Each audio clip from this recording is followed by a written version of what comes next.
Imagens da fome no Brasil ganham espaço nas redes sociais e na mídia e o povo volta às ruas em várias cidades do país.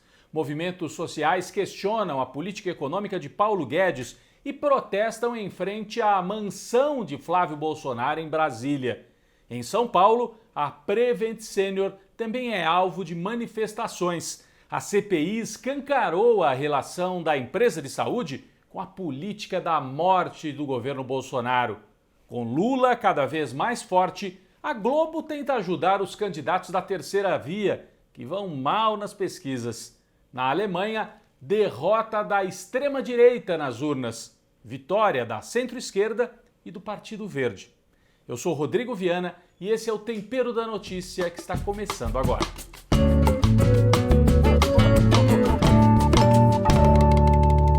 Bom, o povo de volta às ruas nesse 2 de outubro em várias cidades brasileiras. Mas durante a semana já tinham ocorrido outras manifestações, sinais de que os movimentos sociais vão engrossando as suas ações. Primeiro, o escracho, feito pelo Levante Popular da Juventude, em frente à sede da Prevent Senior em São Paulo. Os jovens, principalmente, ali se manifestando, lançando tinta vermelha contra a sede dessa empresa que virou um símbolo da política da morte de Bolsonaro. Política da morte que tem apoio de um setor do empresariado, inclusive do empresariado da saúde, como a gente viu na CPI. Ao mesmo tempo, em Brasília, manifestação do movimento Sem Teto em frente à mansão, suspeitíssima mansão de Flávio Bolsonaro. Ele não teria renda para comprar uma mansão desse valor, 6 milhões de reais, senador da República, o filho de Jair Bolsonaro. Então as pessoas foram lá para a porta da mansão para falar de fome, enquanto o Brasil passa fome, a família Bolsonaro vai aumentando seu patrimônio imobiliário sem justificativa, sem ter renda para isso. De onde vem esse dinheiro?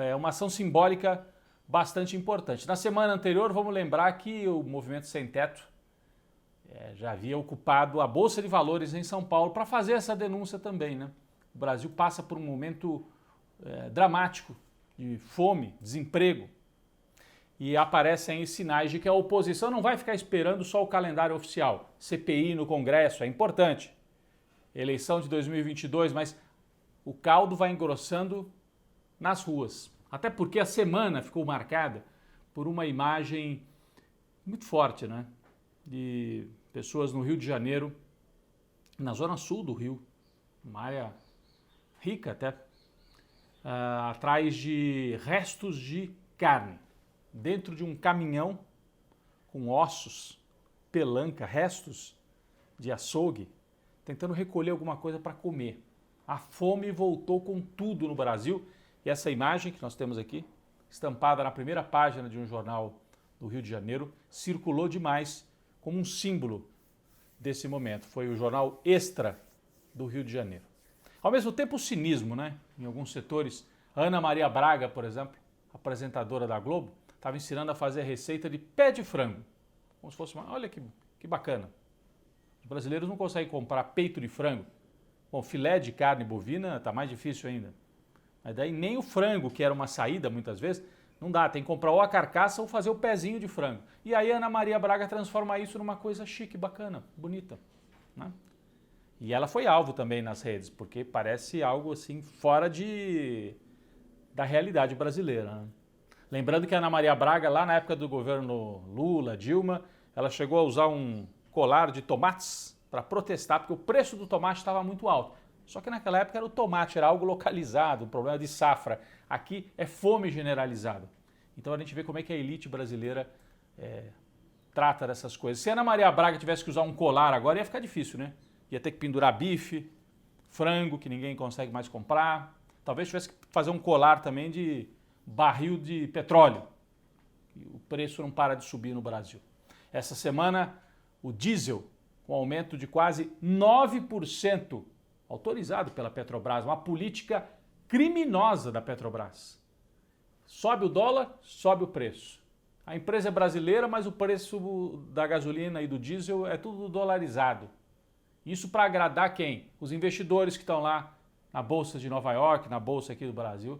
Mas quem precisa do combustível, a gente tem uma empresa estatal que serve aos acionistas e não aos consumidores, aos cidadãos brasileiros. Então é um mal-estar, é fome, inflação, um mal-estar generalizado na economia.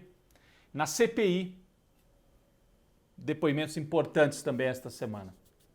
A advogada Bruna Morato, que representa o grupo de médicos da Prevent Senior, que fez todas essas denúncias de que a empresa obrigava os médicos a passar kit Covid, que não serve para nada, só para agradar o Bolsonaro, fica falando de cloroquina. Cientificamente não serve para tratar a doença, a Covid-19. Mas a Prevent Senior obrigava os médicos a usar, não avisava os idosos, né, principalmente, que estavam utilizando esse tipo de tratamento e também escondia os casos de Covid-19. Uma denúncia grave feita pela advogada, que foi prestar o depoimento na CPI, de que Anthony Wong, um médico inclusive, mas que é negacionista e não queria que falassem que ele estava com Covid, ele foi internado com Covid-19 no meio de pacientes cardiológicos. Ou seja, expôs os outros pacientes ao risco de pegar a Covid-19. Então foi um depoimento bastante forte. E o outro de Luciano Hang, dono daquela rede de lojas, que fez um show de horrores na CPI. Muita gente, inclusive, avaliou, será que a CPI deveria ter ouvido esse homem? Ele foi ali para defender o bolsonarismo, para fazer propaganda das lojas dele. O outro que defende a cloroquina, esse tratamento que não serve para nada, é a mãe dele morreu de Covid. Então as pessoas falaram, esse aí, entre aspas, vendeu a mãe para agradar o Bolsonaro. Vendeu e perdeu a mãe, infelizmente, né? Ela morreu de Covid-19. Então, a CPI vai avançando agora para a reta final. Até segunda quinzena de outubro teremos o relatório final que vai apontar as responsabilidades de empresários, de políticos e do presidente da República no caos sanitário brasileiro. Bom, enquanto isso, na chamada terceira via. O que é a terceira via? É quem não é nem Lula nem Bolsonaro. Pessoal que não tem muito voto, né? Está aí no meio do caminho e geralmente é uma turma que ajudou a eleger o Bolsonaro e depois se arrependeu. Então, empresários, PSDB, essa turma aí. Dentro do PSDB, essa semana houve um movimento importante, estão disputando ali a prévia, né? Alguns pré-candidatos. E esta semana o Tasso Gereissati, que é uma liderança histórica do PSDB, declarou que vai apoiar o Eduardo Leite, um jovem governador do Rio Grande do Sul, do PSDB, para tentar derrotar o Dória internamente e ver se o Eduardo Leite é candidato, ou se não for candidato, ele derrota o Dória e depois negocia uma chapa, talvez em parceria com o Ciro Gomes. Mas o que chama a atenção é que a Globo não se conforma que a disputa esteja com o Lula favorito e o Bolsonaro em segundo lugar, e fica fazendo debates para promover os candidatos da terceira via. Então levou lá o Ciro Gomes, o Mandetta, Alessandro Vieira e não convida o Lula para debater. O Lula até brincou, né? Parece que a Globo está fazendo um vestibular para ver quem é que passa. A Globo é que escolhe. A Globo é a professora, escolinha da Globo, para escolher o candidato da terceira via. O Lula brincou, parece vestibular, né? Estão fazendo um vestibular aí para escolher o candidato deles. Bom, no campo internacional, um resultado importante na Alemanha, o país mais rico da Europa, a liderança da União Europeia, teve eleição, encerrou-se a era da Angela Merkel, né, que foi líder da Alemanha aí por 20 anos. Quem ganhou a eleição? Partido de centro-esquerda, o SPD, que é um partido próximo do PT aqui no Brasil. Ganhou a eleição por uma margem pequena, vai ter que fazer alianças com o Partido Verde, que teve vitória importante, ficou em terceiro lugar, e com os liberais. E quem saiu derrotado, isso é importante também, foi a extrema-direita, que apoia o Bolsonaro. Teve ali 10% dos votos. É importante essa mudança na Alemanha, indicando mais um país que vai para essa linha aí mais de centro-esquerda. Isso em vários países da Europa já está acontecendo. Espanha, Portugal, Noruega, Suécia, né? Dinamarca. E também Partido Verde, que vai compor o governo, já disse que não negocia com o Brasil enquanto tiver Bolsonaro com a política de destruição ambiental, principalmente da Amazônia, do Partido Verde. E o SPD, que também deve compor o governo, que é parceiro do PT. Então, o cenário também na Alemanha e na Europa não é muito favorável ao Bolsonaro. Teve derrota de aliados nos Estados Unidos, em Israel e agora também na Europa.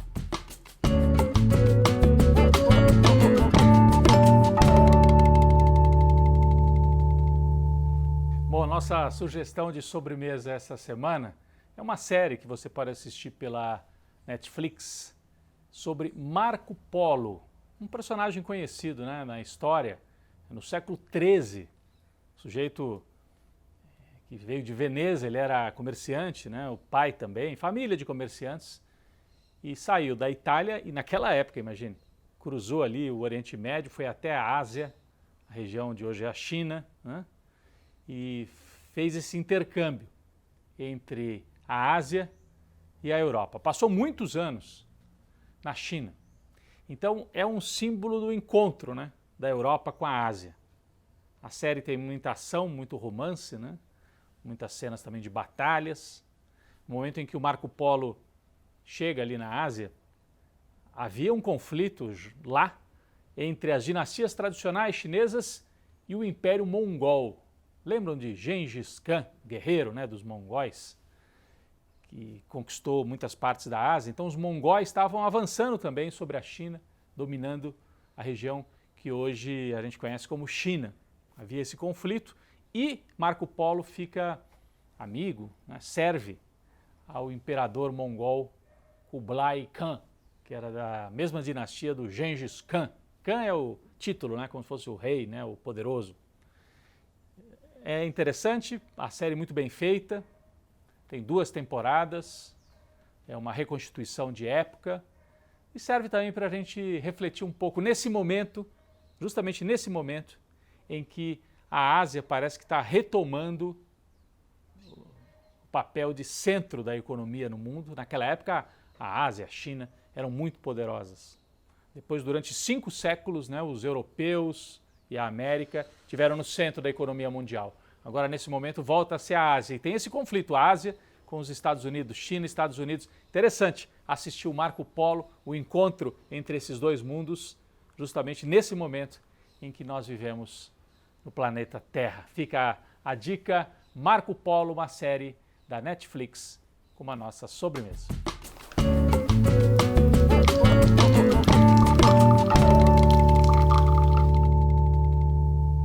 Bom, o nosso cafezinho essa semana vai para o senador Fabiano Contarato, eleito pela Rede no estado do Espírito Santo e que fez um discurso histórico na CPI da pandemia.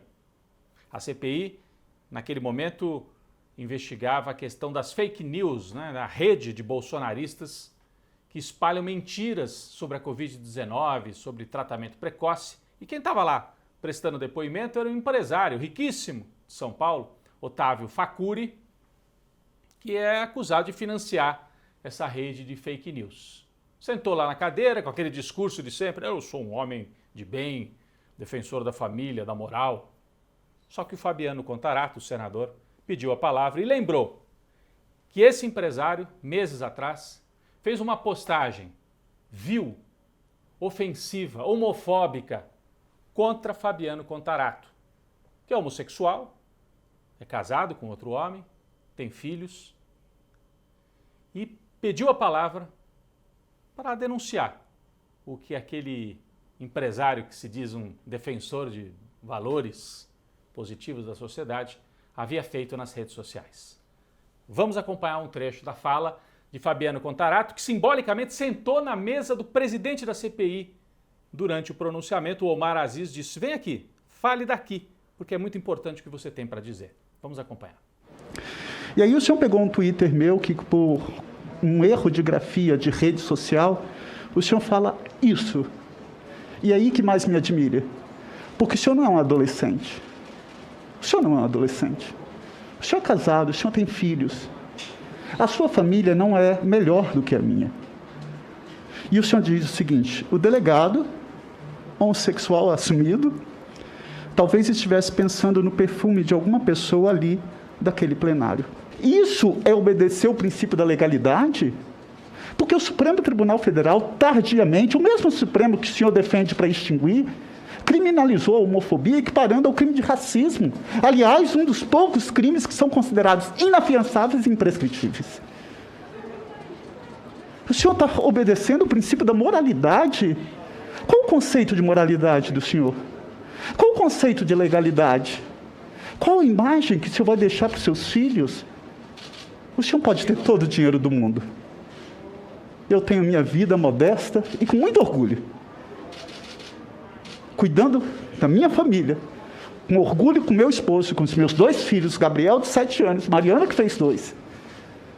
Mas eu quero que eles tenham a certeza de que eu lutei e vou continuar lutando para reduzir essa desigualdade que há no Brasil. Então, nosso cafezinho para o senador Contarato, pela coragem, pela postura firme, sem dizer uma palavra mais pesada, ele desmascarou esse sujeito, que além de ser acusado de espalhar fake news, é um desses, né? Que acham bonito fazer piada ofensiva na internet. Pediu desculpas ali de maneira atrapalhada, mas pediu desculpas. Então, é mais um desses, né? Valentão na internet, aí vira um gatinho quando tá ali prestando depoimento. Um cafezinho pela coragem e pela postura do senador Fabiano Contarato.